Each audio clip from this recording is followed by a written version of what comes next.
Hey guys, it's Miss K. I'm an English teacher by day. By night, I read a heck of a lot of books, so I started a YouTube channel to share my thoughts. And today, we're going back to the Blood and Ash series for book 3, The Crown of Gilded Bones. This book has so much content in it, ladies and gentlemen, that I'm pretty sure I'm only going to be able to skim over half of it. Otherwise, this book review would be like an hour long. This is book 3 in the Blood and Ash series.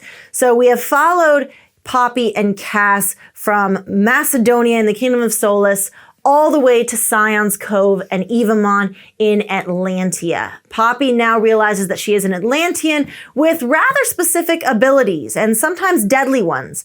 After the attack where we left off Kingdom of Flesh and Fire, Poppy is captured, kidnapped, and she is dying. Cas goes to look for her, but by the time he gets there, he realizes that she is probably not going to make it. So he does something that is forbidden in the Atlantean Empire, and that is he tries to ascend her. Now, ascending an individual is what the ascended do in Solace. To become an ascended, you drain an individual completely of blood and then replenish their blood with the blood of an Atlantean, essentially rendering them a vampire. Now, Cas tries to do this because that heartmate bond will not allow him to step aside while Poppy is dying. So he tries to ascend her despite the fact it is illegal. He does not succeed. Now, I don't mean that Poppy dies. Oh no. But she does not ascend the same way the ascended ascend. She becomes something else. Nobody knows what in the world she is. All we know is that she has something inside her called the Primal Notum, which gives her the ability to communicate with all of the Wolven in the entire kingdom. All of the realms, all of the Wolven, they all communicate with her. It's sort of like a bond, this Primal Notum, between her and the Wolven, and no one else has it. They don't understand what it is. All it is that it's ancient. A Wolven would smell her, and Tyrion would remark, "Oh, you smell old." Not like old as in dying, but old as in like ancient, almost otherworldly. Poppy is not just an Atlantean. At this point, they're thinking that Poppy is probably a demigod or a full-blown god. We know that she is definitely related to Nyktos, the king of the gods, because no other Atlantean or creature in this realm has her capabilities. Now, Poppy and Cas end up in Evamon, the king capital of Atlantia, in order to take the crown. They assume the throne, and with that, all the responsibilities that come with a king and queen. Not everyone is happy about Poppy being on the throne. Not everyone is happy about Cas taking Poppy, this former maiden, former human, former Atlantean at this point, this almost otherworldly creature, to be his bride and ultimately their queen. However, it is what it is, and they are going to have to struggle through all of the splinter groups, the unseen and random prophecy that pops up, people that don't particularly like her. They will have to struggle through that together in order to figure out how to rule a kingdom, and in order to prevent war. At this point, Atlantia and the Council of Elders are ready to go to war with Solace.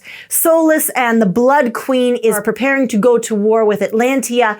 It's gonna be a massacre. Poppy and Cas decide they are gonna do whatever they can in order to prevent it. So they have arranged a negotiation with the Blood Queen herself, the Queen of Solace. Poppy knows the Queen of Solace from her time as a little child in Carcedonia, where she believed the Blood Queen to be this almost kind figure. She didn't know about the Blood Queen's actions. She didn't know about the Ascended at the time. She's hoping that she can use that sort of bond to come to an arrangement of sorts with the Blood Queen. However, when Poppy and Cas and Kyrian reach Solace, they reach Oak Ambler, which is negotiated meeting spot. They reach Oak Ambler, and the Blood Queen herself, it turns out, is not even an Ascended. The Blood Queen herself is actually Poppy's biological mother. Dun, dun, dun. Cue the music. The plot thickens. Jennifer Armentrout consistently gives us plot twists and turns. Every single time we think we've uncovered who Poppy is and what she stands for, we get another layer to peel back. The Blood Queen herself is actually Isbeth. Isbeth was assumed to have been an ascended by Melek, who was the last deity, the son of Nyktos and his consort. And so now it is believed that Poppy is descended from Isbeth, and Malek. That makes Poppy a god, and it makes Nyktos, the king of the gods, Poppy's grandfather. She is incredibly powerful, and she doesn't even know it yet. However, due to this interaction, they didn't know that Isbeth was actually not an Ascended. They didn't know they weren't fighting a vampire. Things happen. Ultimately, Poppy's brother gets killed, Cas gets captured, and they barely make it out of Oak Ambler alive. Cas is now at the hands of the Blood Queen, who held him captive before and used his blood to make other Ascended. Poppy's brother tells her before the Queen cuts his head off, the Blood Queen has created something called revenants. No one knows what these are, but only that the fire of Nyktos' guards can kill them. So Poppy and Kyrian, in a desperate attempt to both save Cas and prevent the war from being any bloodier than it will be, they travel to Elysium. That is the realm of the gods, sort of like the realms that separate, almost like separating heaven and earth. Elysium is cut off from mortals, Atlantians, and Ascended alike. Poppy can cross into Elysium. So she takes Kyrian and a couple others with her. They cross into Elysium, and Nyktos gives her his guard. Nyktos' guard are, you guessed it, fire-breathing dragons. It seems like Jennifer Armentrout wanted to incorporate every kind of fantasy creature you can think of into one plot, one story, one universe. Her world-building skills are spectacular. They're what give this story life. So we have dragons, we have vampires, we have werewolves, we have gods, goddesses, deities, demigods, fake gods, and everything in between. This book is fantastic because Poppy will stop at nothing to bring Cas home. He is her heartmate, and she realizes at this time that war with Solus is inevitable, but if she is going to be Queen of Atlantia, she is going to lead those armies into battle, even if it costs her her life. She doesn't know the full extent of her powers yet. She has no idea what it means to be a god or to have this primal notum, but she is going to figure it out because at this point, she has to. Jennifer Armentrout has transformed Poppy from this very shy maiden, and in a matter of 3 books, she has become a god. Now she must learn to fight like a god.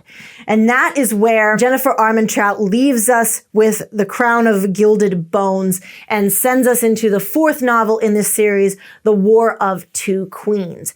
Now, the other thing that I want to note about this is there's so much background and mythology to Poppy's story that I think it's from writing this book that Jennifer Armentrout had to create a separate series. That series is the Flesh and Fire series. The first book in it is A Shadow in the Ember, and it talks about Nyktos and his consort and gives us the background story, sort of how the world of Elysium and the mortal realms of Atlantia, and back then it wasn't Solus, it was Lysania, back then, it sort of came into being. And so from Poppy's story in Blood and Ash, I think it got so deep that she had to create this separate series, almost like this companion background series to help make sense of Poppy's story. And so, am I going to read A Shadow in the Ember in the Flesh and Fire series? Yes, I am. It's on the to-be-read list. But for now, what would I rate A Crown of Gilded Bones, ladies and gentlemen? Obviously, this is going to be a 10 out of 10 for me. It is chock full of information, and I only skimmed about half of it for you. If you really want to know the full story, you got to read the book. You got to read the entire Blood and Ash series. It is a fantastic novel. The 4th book in the series, The War of Two Queens, is coming up soon, and I can't wait to review it with you all. What did you think of A Crown of Gilded Bones? Let me know in the comments down below. What rating would you give it? If you like this video, make sure you subscribe to the channel. Hit the notification bell so you get notified every time I drop a new video on my channel. And until next time, guys, happy reading!